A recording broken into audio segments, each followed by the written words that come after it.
Hola, mi nombre es Paula Ramírez y hoy vamos a hablar sobre la fórmula para el trabajo colaborativo en la UNAT.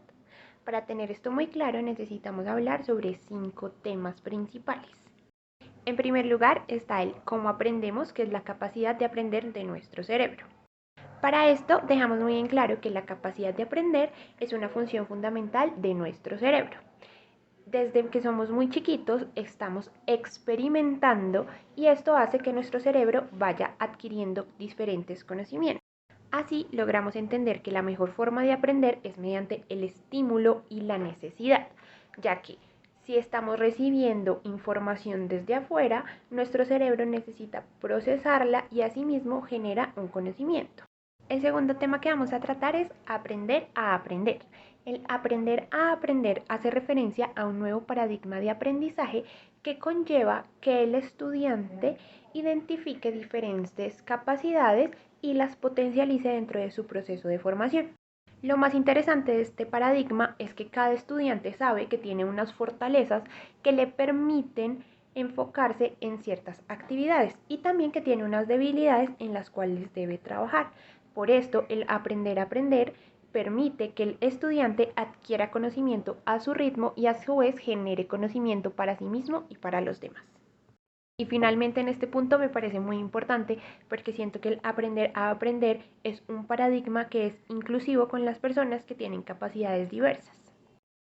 En tercer lugar, tenemos las diferentes dimensiones que hay dentro del paradigma que ya les expliqué de aprender a aprender. Pero se encuentra la dimensión cognitiva.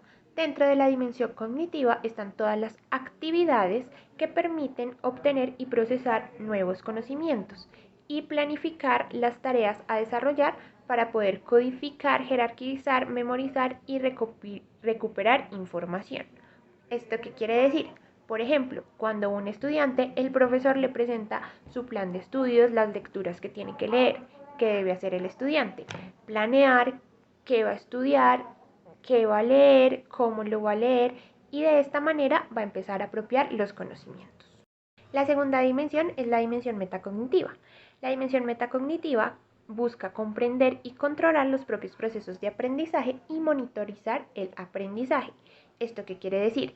Que una vez el estudiante obtuvo la información, empieza a procesarla y a regular qué es lo que le sirve y qué es lo que no.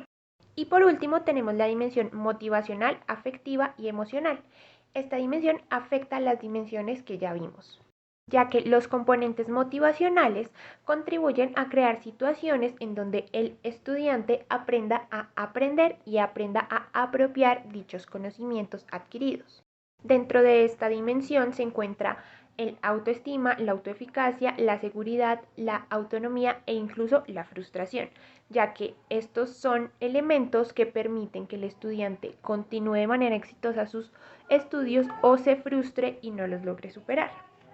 El cuarto tema que vamos a ver son las estrategias para el aprender a aprender.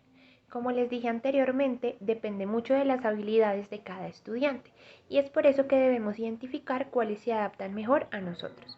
Sin embargo, les voy a dar unas que pueden servir para todos sin importar nuestras condiciones y nuestras habilidades.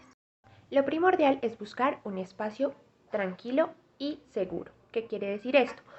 Propiciar un espacio en donde nos sintamos a gusto y en paz, que nos podamos concentrar para poder empezar a estudiar.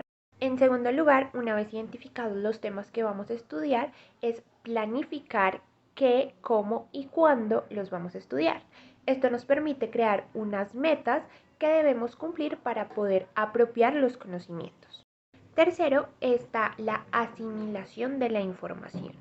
Esto depende de cada uno de nosotros, pero lo importante es que pensemos que estamos aprendiendo.